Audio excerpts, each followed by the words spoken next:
Welcome back to the Mental Dietitian Podcast. I'm your host, Ahren Lynch-Potter. And I'm sorry. First and foremost, for having this episode out late. I was traveling, I was in Australia, and there wasn't a really good time to do it, but I still could have done it. So I apologize. But the show goes on. In this episode, I really want to talk about stories. And I've just noticed lately that the things that really create suffering with people are literally stories. And what do I mean by this? Now, I've had clients that have been suicidal. I've had clients that have multiple like suicidal ideation, things like that, things about hurting themselves. And when we really end up getting into the deep, dark depths of it, it is all based on a story. Now, what do I mean by stories? I don't mean like when you write something down. I mean that when something happens in somebody's life, people tend to create a story. Now, that story gets deeply ingrained in their nervous system. So there is usually some deep emotional charge that gets stored in their nervous system. And this creates all kinds of suffering, all kinds of physiological, psychological impacts on their lives. But in the end, it is a story. And I was sitting with this and really thinking and diving deep into this idea and this subject for this episode, and that it is literally just a story. That most of our lives and this game of life is, can you recognize your stories? Can you learn and do the inner work to rewrite the stories and then create a new story? And all the answers to the questions are yes. Yes, you can. Yes, you can. Yes, you can. You can do all those things. And instead of, a lot of people look at these stories, and what I mean by that is maybe they go to a therapist, or maybe they go to a psychologist or a counselor or whatever, and they tend to look at these stories, look at these things of, I'm not good enough, I'm not lovable, my father hated me, my mother didn't like me, I was sexually abused, physically abused, this, all horrible things that happened to these people. But then the thing that I've noticed that keeps them suffering, and especially with my own clients and with myself, is the story we wrap around and the meaning that we associate with these events. Now, were these events that happened or were ongoing things, were they horrifically painful? Yes. Does that mean you are not lovable? Does that mean there's something wrong with you? No. So that's what I mean by stories. This is a hard one to just talk about in a single podcast, but I wanted to touch on the subject because I have been coaching people for quite a while now, and I've really noticed that even the most horrific abuse and the horrific sexual abuse and things like that, all it is a story that gets deeply ingrained in somebody's nervous system.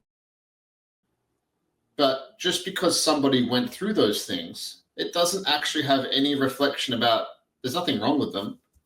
They just went through something horrible, horrific, which ingrained a story into their nervous system, into their psyche, of all kinds of different things. And it is extremely sad, is extremely painful. I've come off these calls sometimes, just, it's hard to put into words what some people go through.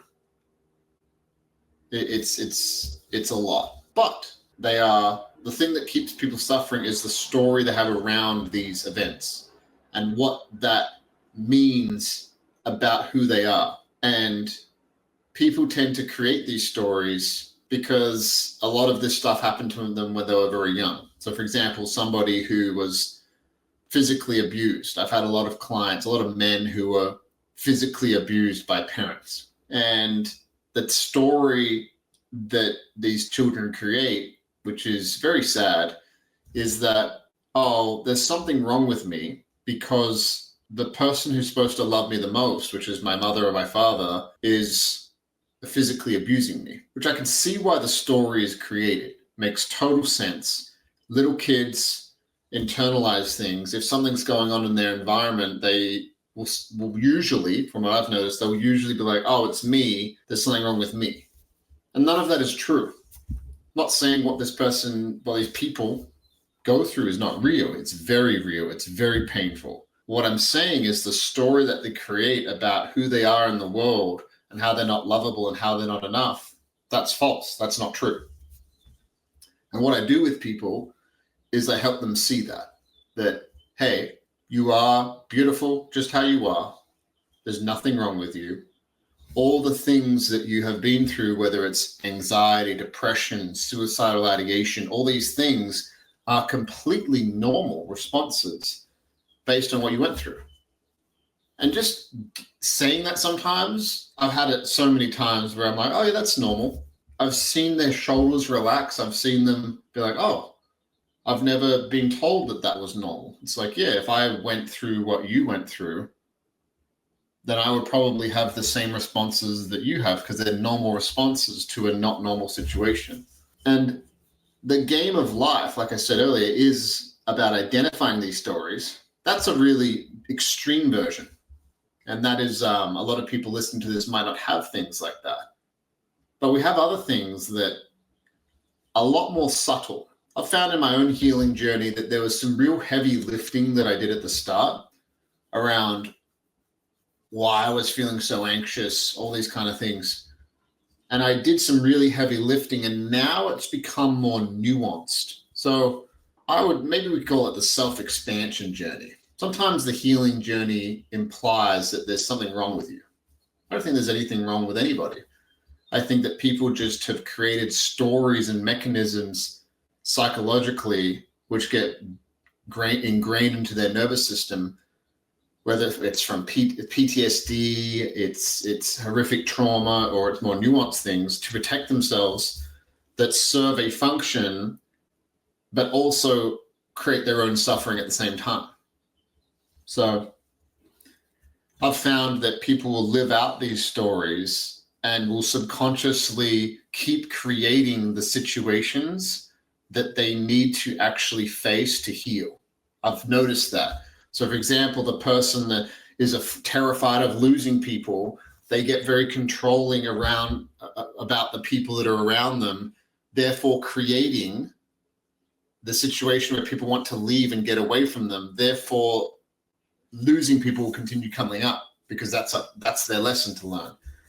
Or the person that doesn't feel like they're enough and will lie or try to protect themselves because they want people to like them, will create the very thing that they don't want, which is people not liking them because they are trying to protect themselves. It's fascinating. People will just unconsciously do this, and it's almost like this game that they are playing with themselves, or their soul is playing with them, of like, hey, the very thing that you fear most, you will subconsciously create so that you can work on it and deeply love yourself. It's fucking fascinating. I've done it hundreds of times, and then when I come on the other side of it, I'm like, holy shit, you kept on creating that. They kept on coming up because that was your job to learn about that thing. That was your job. That's where your expansion came from. That's where your freedom came from. It's fucking crazy. It's crazy. And when you really start wrapping your head around that, it's like, oh, it's like what Peter Crone says, that life will present you with people and circumstances to reveal where you're not free. Constantly. For a long time with me, I had this real deep fear around money. And I never really had any systems in place. And if you don't have any systems in place, then it's just, you'll make money and there's nowhere for it to go. And then you'll keep having the same thing happen all over again. And I kept on creating this thing which would keep perpetuating the fear around money, when in reality, you just need to make some systems, put some systems in place, and eventually you'll be okay. And then the fear goes away. It's fascinating. So that's one example for me. I've got a dozen other examples I could talk about, but all of these things are just stories. They're just stories that you created to protect yourself, mechanisms, coping strategies, whatever, that you subconsciously and consciously created, which are ruling your lives, which will determine how you live your life, what kind of people you have relationships with, what kind of friends you have, how much money you make, who you believe you are in the world. And they're all just stories. I know that sounds incredibly simple, but it is incredibly simple. Just because something's incredibly simple does not mean it's easy. Does not mean it's easy. Does not mean it's easy to change, because our identities and who we believe we are tied to these stories. And when we start trying to change these stories, this ego part of us does not want to die, does not want to change. So when we start trying to change it, there's a pushback. There's a real pushback of like, that's actually not who you are. This is who you are. And for you to expand and for you to grow, it is the abandoning or the letting that thing die so that what needs to be born can be born. Very uncomfortable. A lot of people don't do it. A lot of people choose not to do it. But it doesn't mean that it isn't simple. So what are some stories that are running your life? What are some things that you tell yourself? What are you telling yourself is expensive? What are you telling yourself you don't have time for? When in reality, it's just expensive because you don't have the resources, when it wouldn't be expensive to somebody else that does have the resources. And by saying it's expensive, you are confirming a story about your value in the financial world. What are you saying you don't have time for? I don't have time for that. Well, it's actually not that. You're saying that that's not a priority. I don't have time to go to the gym. I don't have time to do that. No, you're saying that that's not a priority. So what does that story, especially if it's around the gym or exercise or anything like that, or I don't have time for that, I'm not a healthy person. That's the underlying story. What is the underlying story to the things you say and how you show up in the world? You start looking at that and you start really asking those deeper questions. You'll start coming across the bars in the prison of your own perspective. And sometimes we don't realize that they are bars or walls until we start actually examining them and be like, wait a second, I didn't realize that this is the kind of prison or block that I live in, until you start rubbing above against the edges of it. Until you start examining the edges of it, asking questions like that of like, what are some things that I'm saying that I just say all the time and I don't even really look at them? It's like belief systems. If you don't start questioning belief systems and where you got them from, then you could never create new ones. So what stories are running your life? What things do you say to yourself day in, day out, week in, week out, month in, month out, that are creating a certain result in your life that you're like, you know what? I do want to change that. I don't really like that. But you got to figure out what the stories are that are creating that. And once you start asking that question, they will be threads, usually, to much deeper subconscious processes that are happening in the background. Imagine, what's the best way to describe this?